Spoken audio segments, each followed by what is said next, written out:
18 अप्रैल हज वीज़ा की इजराई के लिए ख़तई आखिरी तारीख होगी। सफ़र हज आसान और आरामदा बनाने के लिए तशरीफ़ लाएँ अल आज़म टूर्स एंड ट्रैवल्स हैदराबाद। भरोसा, इत्तेमाद और एतबार का दूसरा नाम अल आज़म टूर्स एंड ट्रैवल्स, नाम ही काफ़ी है। 27-28 बिहार, ये क्या है? भारत में 28 बड़े प्रदेश और विकास के पैमानों को अगर लेंगे तो बहुत सारे महत्वपूर्ण विकास के पैमाने पे बिहार सबसे नीचे 27वां या 28वां नंबर पे है। तो मोदी जी और नीतीश जी ने मिलकर डबल इंजन सरकार चलाकर, डबल ताकत लगाकर, डबल तेजी से बिहार को 27-28 बिहार बनाने का काम, मतलब गरीबों के लोगों को गरीबी की तरफ धकेलने का काम डबल स्पीड से, डबल मजबूती से, डबल दिमाग लगाकर किया। जब कुछ दिनों के लिए हमारी सरकार थी तो हमने गरीबों के लिए योजना लेके आए। वो योजना ये थी कि जिनकी आमदनी 6,000 रुपये से कम है प्रति माह, उनके लिए सरकार 2 लाख लोन के माध्यम से नहीं, सब्सिडी की तरह छोटे लघु उद्योग शुरू करने के लिए देगी। और ये स्कीम बिहार के लगभग 94 लाख परिवारों को मदद करे, मतलब लगभग 1 करोड़ परिवारों को गरीबी से उठाने का काम करे। जैसे ही नीतीश जी ने पलटी मारी और मोदी जी के साथ जाके गले मिल गए, गरीबों के बारे में भूल गए, स्कीम के बारे में भूल गए।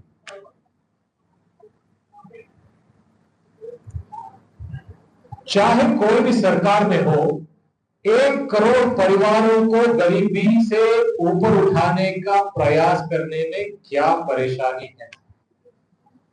और जब इसको आप गंभीरता से और डिटेल में जाके देखते हैं तो इसमें से ज्यादातर लोग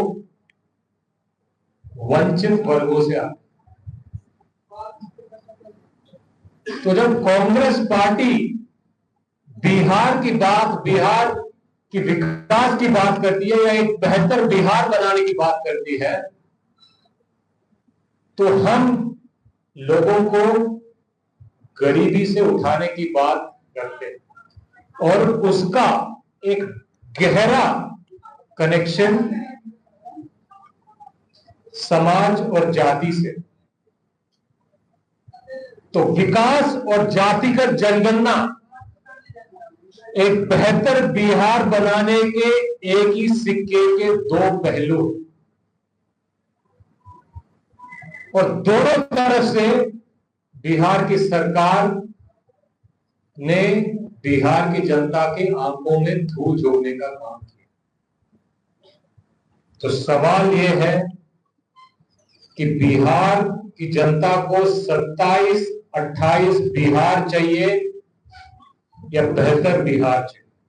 शुरू।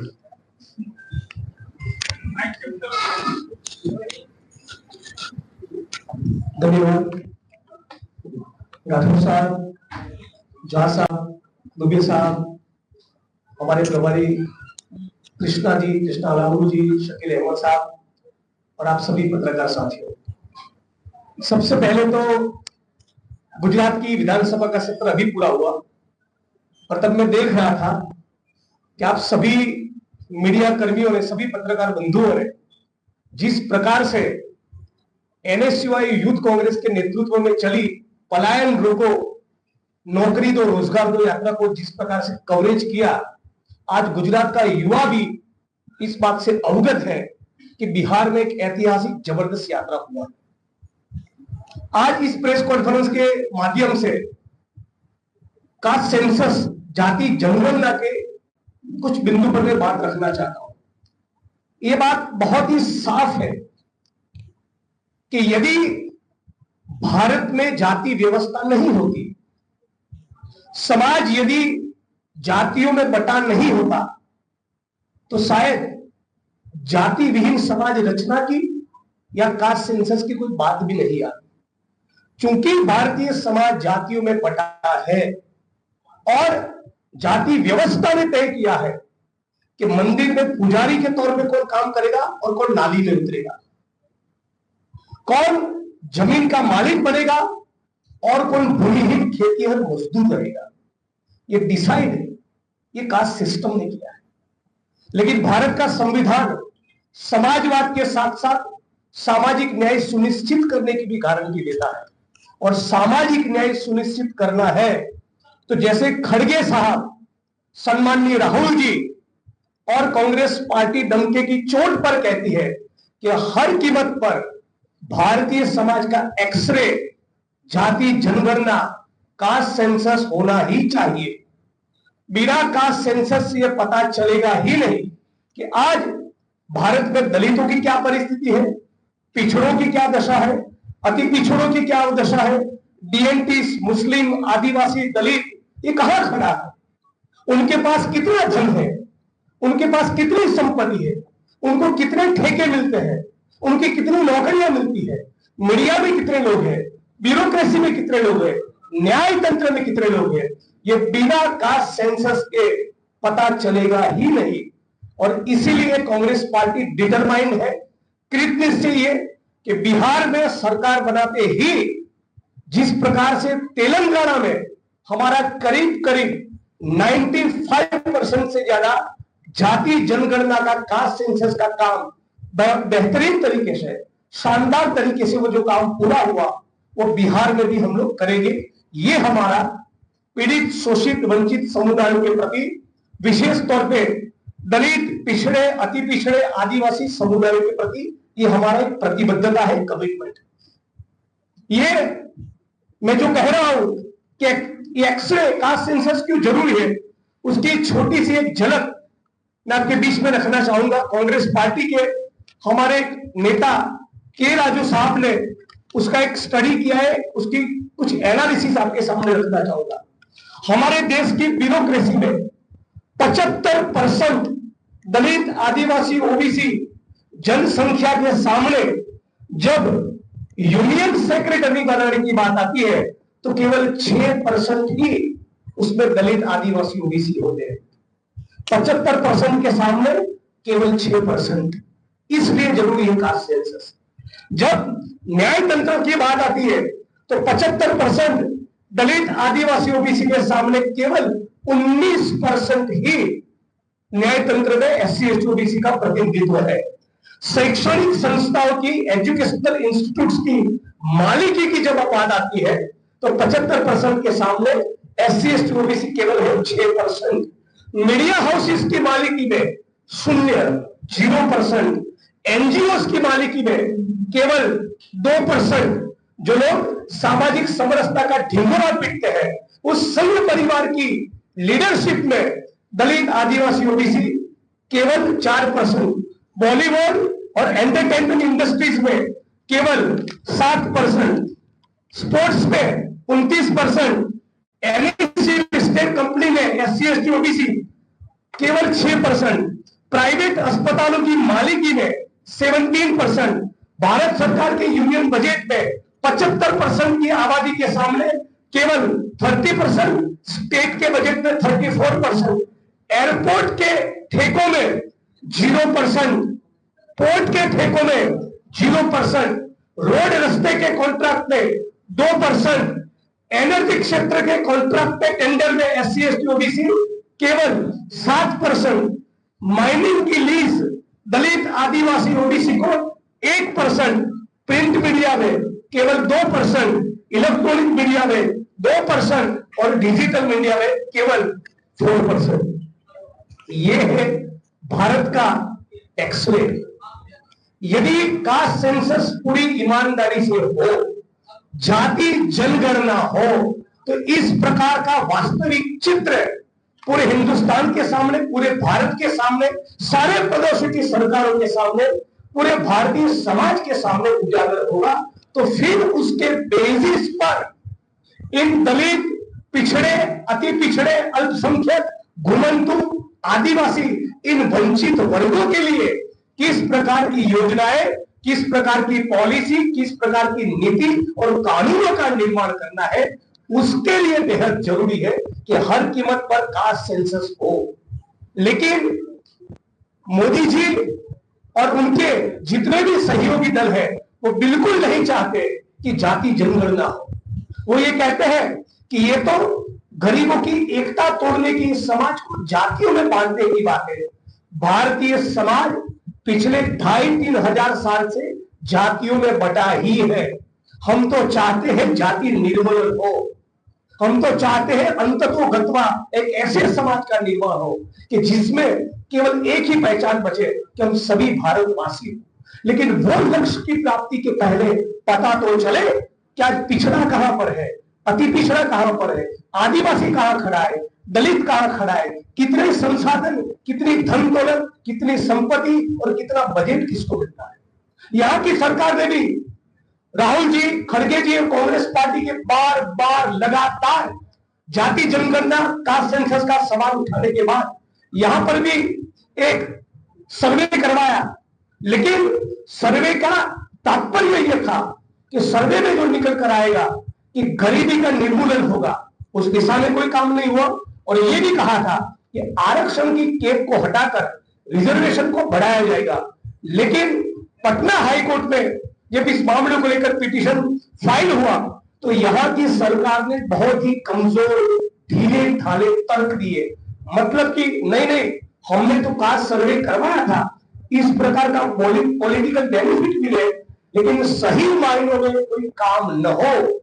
और भारत के संविधान की जो प्रस्तावना में लिखा है कि सामाजिक न्याय को सुनिश्चित करना है, तो यदि सामाजिक न्याय सुनिश्चित करना चाहते थे, यदि आप गरीबी निर्मूलन करना चाहते थे, यदि आप आरक्षण की कैप हटाना चाहते थे, तो 9th शेड्यूल में आपको डलवाना था। अभी पार्लियामेंट में ऑन रिकॉर्ड ये खुलासा हुआ है, पार्लियामेंट में हमारा social justice welfare department on record ये कह रहा है कि हमारे पास तो मामला पहुंचा ही नहीं, ये तो हमारा क्षेत्र है ही नहीं, ये तो यहाँ की सरकार का विषय है। सरकार कह रही ये तो केंद्र की सरकार का विषय है। मतलब कि डबल इंजन की सरकार, दोनों मिलकर नीतीश जी और मोदी जी पूरे प्रदेश के, पूरे भारत के, पूरे बिहार के दलित, आदिवासी, ओबीसी को मूर्ख बना रहे हैं। उनका 2023 में जो सर्वे आया, socio economic survey, socio economic जो स्टडी हुआ, उसमें तो साफ पता चला कि करीब करीब 5 करोड़ बिहार की आबादी ऐसी है जो पर डे रोज का केवल 40 रुपये में जीवन जीती है। ये कैसे जीवन जीते हो? वो अपने बच्चे को, घर परिवार को कैसे गुजरान करते हो? 100 में से 45-50 बच्चे जिस प्रदेश में कुपोषित हो, उस प्रदेश का यदि बाप केवल दिन का 40 रुपया कमा रहा है, 4 करोड़ के करीब ऐसी आबादी है तो पर डे केवल 67 रुपये कमा रहे हैं। मतलब कि बिहार की 13 करोड़ आबादी में से 9-10 करोड़ लोग 2 वक्त की रोटी उनको नसीब नहीं, और उसी के कारण उनको हमारे गुजरात में, केरला में, कर्नाटका में मजदूरी करने के लिए पलायन करना पड़ता है। और इसलिए इस प्रेस कॉन्फ्रेंस के माध्यम से न केवल हम इस सरकार को एक्सपोज करते हैं, हम मांग करते हैं कि बिहार की ये सरकार भी अपना रुख स्पष्ट करे, अपनी पोजीशन क्लियर करे कि कास्ट सेंसस के मामले में उनकी क्या राय है, क्यों ये खुलकर अपनी पोजीशन नहीं लेते। और यदि मोदी जी इस मामले पर खामोश है तो नीतीश जी को भी उनको सवाल पूछना चाहिए। यहाँ मैं एयरपोर्ट से भी इस प्रेस कॉन्फ्रेंस के लिए आ रहा था तो रास्ते में बहुत से मैंने होर्डिंग देखे, भीम संवाद। क्या है यहाँ दलितों की परिस्थिति, कितनी जमीनों का आवंटन किया? नीतीश जी 20 साल से सीएम है, क्या वो 20 गांव का नाम दे सकते जहां पर उन्होंने माथे मेला धोने की प्रथा को खत्म किया हो? क्या वो 20 गांव का नाम दे सकते हैं जहां पर उन्होंने छुआछूत को खत्म किया हो? क्या पटना में सफाई कर्मी नाली साफ करते वक्त आज भी 300-400 रुपए के लिए गटर में उतरकर मरने के लिए मजबूर नहीं है? क्या हिंदुस्तान में रोबोट्स और दूसरे इक्विपमेंट इन्वेंट नहीं हुए कि किसी भी सफाई कर्मी को गटर में उतरकर मरना न पड़े? लेकिन ये सुनिश्चित नहीं करना चाहते। उनकी सोच वही है जो भारत के प्रधानमंत्री की है। भारत के प्रधानमंत्री जब गुजरात के मुख्यमंत्री थे तब कर्मयोगी नाम की किताब लिखी और उस किताब में लिखा कि सफाई कर्मियों को सफाई काम करने में आध्यात्मिकता का आनंद मिलता है। ये उनकी सोच है और इसीलिए मैं मांग करता हूं कि भीम संवाद करना है तो सही मायनों में जो मुसलमान समाज है, जो वाल्मीकि समाज है, उनके बीच जाइए, इनको जीवन को देखिए। आज ज्यादातर बिहार का दलित, आदिवासी, ओबीसी आउटसोर्सिंग और कॉन्ट्रैक्ट सिस्टम का शिकार है। उनको न्यूनतम वेतन भी नसीब नहीं है। आज दलित, आदिवासी, ओबीसी समाज का एक बहुत बड़ा तबका बेरोजगार है, उसको पलायन करना पड़ रहा है। आज मैं मांग करता हूं कि बिहार में बिहार की सरकार यह आंकड़ा पब्लिक करे, पब्लिक डोमेन में रखे कि कितनी जमीनों का आवंटन हुआ। रेवेन्यू लॉ में प्रावधान है, सीलिंग लॉ पे Bihar agriculture land ceiling act है, उसके बावजूद भी कोई जमीनों का आवंटन होता नहीं। पहले जो जमीनों का आवंटन हुआ उसका पट्टे का पोजीशन मिलता नहीं। तो आप न आर्थिक तरक्की के लिए कुछ करते हैं दलित, आदिवासी, ओबीसी के, न जाति निर्मूलन, न सामाजिक न्याय के लिए, न कास्ट सेंसस के लिए। और इसलिए इस प्रेस कॉन्फ्रेंस के माध्यम से मैं पूरे प्रदेश के ओबीसी समुदाय को, घुमंतु समुदाय को, आदिवासी, दलित, मुस्लिम सभी समुदाय को अपील करता हूं। मैंने गुजरात में भाजपा की सरकार को, आरएसएस को बड़े करीब से देखा है। ये लोग केवल प्रतिक्रांति कर रहे हैं। भारत के संविधान, बाबा साहब अम्बेडकर और कांग्रेस पार्टी की नीतियों के कारण पिछले 60-70 साल में जितना भी काम दलित, आदिवासियों का हुआ, उन सभी कामों को वो लोग उल्टा करना चाहते हैं। आज पटना हो, अहमदाबाद हो, दिल्ली हो, बंबई हो, जो भी दलित, आदिवासी, ओबीसी 3 BHK के फ्लैट पर रहते हैं, ओएनजीसी, आईओसी, बीएसएनएल, रेलवे की नौकरी की, टीचर, पटवारी, एसओचओ बने, वो आरक्षण के कारण, वो संविधान के कारण, कांग्रेस की नीतियों के कारण। लेकिन अभी कोई नई सरकारी नौकरी में भर्ती नहीं, सारी सरकारी स्कूलें बंद कर रहे हैं। 55 लाख दलित और आदिवासी स्टूडेंट की स्कॉलरशिप मोदी जी की सरकार ने 3 साल तक ब्लॉक करके रखी। आदिवासी दलित समाज की पोस्ट मैट्रिक स्कॉलरशिप को बंद करके रखी है। लेटरल एंट्री लेकर आए। महंगाई उतनी है कि दलित, आदिवासी, ओबीसी अपने बच्चों को प्राइवेट स्कूल में भर्ती कर सकता नहीं। सरकारी स्कूल आप बंद कर रहे हैं, स्कॉलरशिप आप देना चाहते नहीं, नई सरकारी नौकरी में भर्ती नहीं। साल में बीच में कभी कोई नौकरी का अनाउंसमेंट हुआ तो एग्जाम्स का पेपर लीक हो रहा है। तो दलित, आदिवासी, ओबीसी समुदाय के लिए इस सरकार के शासन में, चाहे बिहार हो या मोदी जी की सरकार हो, कोई फ्यूचर नहीं। ये क्रांति नहीं, ये प्रतिक्रांति का दौर चल रहा है। और इसीलिए मैं कह रहा हूं, ये सरकार मनुवादी है, जातिवादी है, दलित, आदिवासी, ओबीसी विरोधी है। प्रदेश के एक भी दलित, आदिवासी और ओबीसी समुदाय का वोट किसी कीमत पर नीतीश को, उनके सहयोगी को नहीं मिलना चाहिए। वो केवल और केवल कांग्रेस पार्टी को मिलना चाहिए। ये बात आपके बीच में रखना चाहता था। और आखिर में ये भी कहूंगा, पिछले कुछ दिनों अमित शाह ने पार्लियामेंट में कहा कि अंबेडकर अंबेडकर अंबेडकर करना फैशन बन गया है। पूरे भारत के, पूरे बिहार के ओबीसी, मुस्लिम, आदिवासी और दलित समुदाय की ओर से कहना चाहूंगा कि अंबेडकर अंबेडकर करना हमारा फैशन नहीं, वो हमारा पैशन है और पूरा जीवन बोलेंगे। हम भारत के संविधान में मानते हैं, इसलिए अंबेडकर का नाम लेते हैं। आप मनुस्मृति में मानते हो, आपको जिसका नाम लेना हो आप दे सकते हैं। जब तक छुआछूत खत्म न हो, एक भी दलित का सफाई काम में गटर में उतरकर मरना बंद न हो, मेले उठाने की प्रथा खत्म न हो, तब तक सामाजिक न्याय की लड़ाई हमारी जारी रहेगी। धन्यवाद। पलायन को नौकरी को यात्रा हुआ, उसके बाद प्रशासन ने 41 कार्यकर्ताओं के केस दर्ज किया। देखिए, दमनकारी सरकार है, फासिस्ट सरकार है। मेरे ट्वीट करने पर मुझे आसाम की जेल में डाला था। मेरे बगल में जब मैं उनकी गिरफ्तारी में उनके लॉकअप में था, तब महिला पुलिस को बिठाकर उसके साथ बदसलूकी का फर्जी केस किया। उनसे क्या उम्मीद है? जबकि उनको तो संवेदनापूर्ण ढंग से ये सुनना चाहिए कि एनएसयूआई यूथ कांग्रेस और बिहार के युवा इतना जो पूरा बिहार घूमकर आए, जो उन्होंने बिहार का नजारा देखा, पीड़ित शोषित वंचित जनता की कहानियां सुनी, उनकी बात सुनी, उनकी तकलीफें सुनी, रोजगार का सवाल क्या है, संवाद करने के बजाय लाठी बरसाई, मुकदमे किए, ये तो शर्म की बात है। इसमें एक सवाल रहेगा, आप लोग रोजगार की बात करते हैं, पलायन की बात करते हैं, लेकिन जनसंख्या नियंत्रण पे कांग्रेस क्यों कुछ नहीं करती? थोड़ा सा मुद्दा समझिए। मुद्दा ये है कि बिहार आज वेंटिलेटर पे क्यों, और उसको आर्थिक, सामाजिक, राजनीतिक वेंटिलेटर से निकालने के लिए जो भी उठाने के लिए बिल्कुल तैयार। अब इससे पहले सवाल ये था कि पलायन रोको और नौकरी दो की आवाज उठाने के लिए एक दिन में 41 लोगों पर एफआईआर किया। ठीक है, आपने किया, तो मेरा सवाल सरकार से और बिहार की जनता से ये है कि जो लाखों करोड़ों लोगों को आपने पलायन करने पे मजबूर कर दिया और जो लाखों करोड़ों रोजगार बर्बाद कर दिए, तो ये डबल इंजन के सरकार में कितने लोगों को फांसी चढ़ानी चाहिए? सवाल है।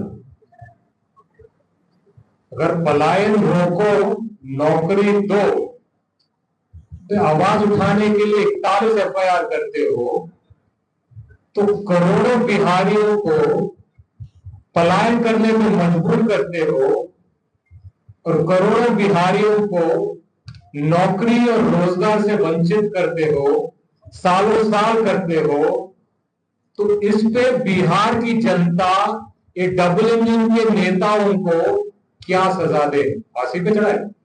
जनसंख्या पे नियंत्रण होना चाहिए। सवाल है कि आपने जो आंकड़े दिलाए जो संख्या है कम है 6%, 2%, लेकिन ये क्या कांग्रेस सरकार नहीं मानते हैं कि सत्ता में 50 साल से ज्यादा आपकी सरकार क्यों नहीं मानती? केवल गुजरात का छोटा सा एग्जाम्पल दूंगा, गुजरात से शुरुआत करता हूं। अपने देश के, आप देश पे ले गए, एक छोटी सी बात बताता हूं। 70 के दशक के पहले कांग्रेस की सरकार ने कम से कम 40 लाख एकड़ जमीन, मैं रेवेन्यू लॉ प्रैक्टिस किया हूं एज अ लॉयर, पूरी जिम्मेवारी के साथ कह रहा हूं इतने सारे कैमरे के सामने, 70 के दशक के पहले आदिवासी, ओबीसी, दलित और भूमिहीनों में कांग्रेस की सरकार ने गवर्नमेंट वेस्टलैंड की कोटा में से और लैंड सीलिंग एक्ट के तहत कम से कम 40 लाख एकड़ जमीन का आवंटन किया है। कांग्रेस भारत के संविधान में मानती है और संविधान प्रस्तावना में कहता है कि अंततोगत्वा हमें समाजवाद लाना है, तो संसाधनों का डिस्ट्रीब्यूशन हमारा पहले दिन से एजेंडा रहा है।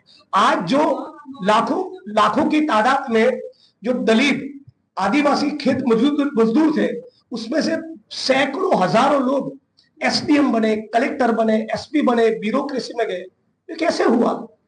कांग्रेस की नीतियों के कारण हुआ ना। अगर कांग्रेस देह देती दलितों को हक, पिछड़ों को हक, ये सवाल ही तो सामाजिक न्याय, समाजवाद, मानवतावादी समाज का निर्माण किसी भी मुल्क के लिए एक निरंतर प्रक्रिया है।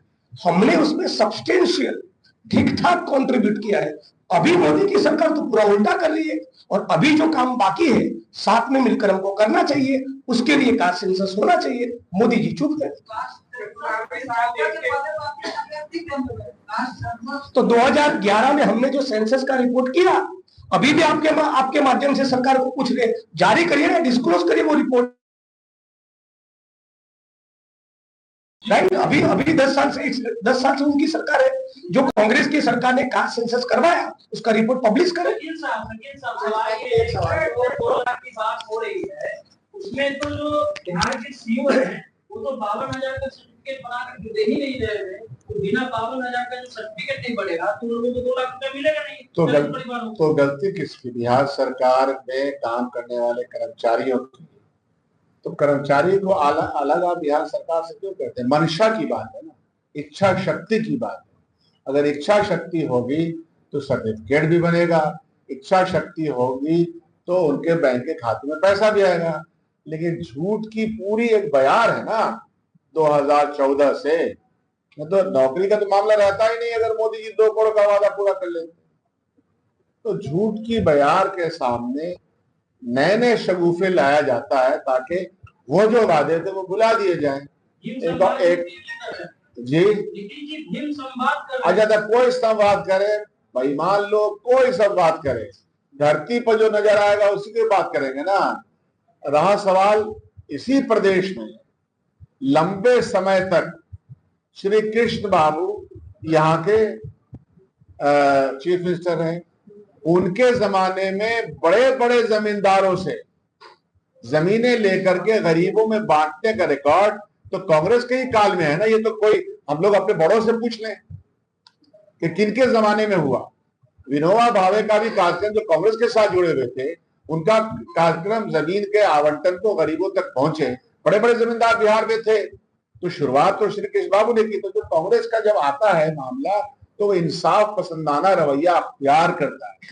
इनके जो हालात है उसमें कोई इंसाफ की बात है नहीं, झूठ परपंच और नए शगुफे की बात है।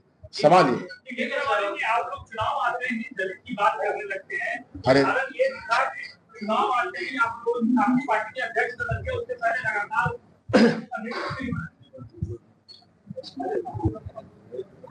चुनाव और चुनाव न हो तब भी आप मेरा रिकॉर्ड निकाल कर देखिए, रात दिन वंचितों के लिए हम काम करते हैं। कांग्रेस पार्टी की भी यही कमिटमेंट है। राहुल जी, रोहित वेमुला का इंस्टीट्यूशनल मर्डर हुआ तब भी उनके परिवार के साथ थे। सुन लीजिए, ऊना की विक्टिम्स के साथ भी थे, जहां पर भी एट्रोसिटीज की मैटर होती है हाथरस की पीड़िता के साथ भी थे। कांग्रेस पार्टी हमेशा से वंचितों के साथ रही है, दलितों के साथ भी रही। मैं जोड़ देता हूँ, मैं इस पे और जोड़ता हूँ। कांग्रेस पार्टी के राष्ट्रीय अध्यक्ष श्री मल्लिकार्जुन खड़गे जी वो दलित, और उनको कांग्रेस पार्टी ने कोई चुनाव देख के या कुछ सोच के नहीं किया। तो आपका जो सवाल है उसका मैं एक और जवाब दे, जो अमित शाह जी ने संसद में खड़ा होकर अंबेडकर अंबेडकर अंबेडकर अंबेडकर अंबेडकर कहना फैशनेबल हो गया है, ये बात वहां पे कहा उन्होंने। बिहार में आके वो ये कह के गए हैं कि 14 अप्रैल को कार्यक्रम ये है। क्यों? क्योंकि वहां अंबेडकर जयंती मनाने वाले हैं और हर किसी को, हर बीजेपी नेताओं को अंबेडकर जी के सम्मान में अंबेडकर जयंती मनाना चाहिए। और अमित शाह जी बिहार में चुनाव है इसलिए सडनली अंबेडकर अंबेडकर अंबेडकर जी का फैशन छोड़कर जब गा रहे हैं। तो सवाल जिससे पूछना चाहिए, ये सवाल आप उनसे पूछिए, क्योंकि हमारी नीति सिर्फ अभी नहीं, चुनाव से पहले नहीं, इंदिरा गांधी जी के समय से, नेहरू जी के समय से, गांधी जी के समय से कंसिस्टेंट रही इस मामले में। धन्यवाद। शुक्रिया।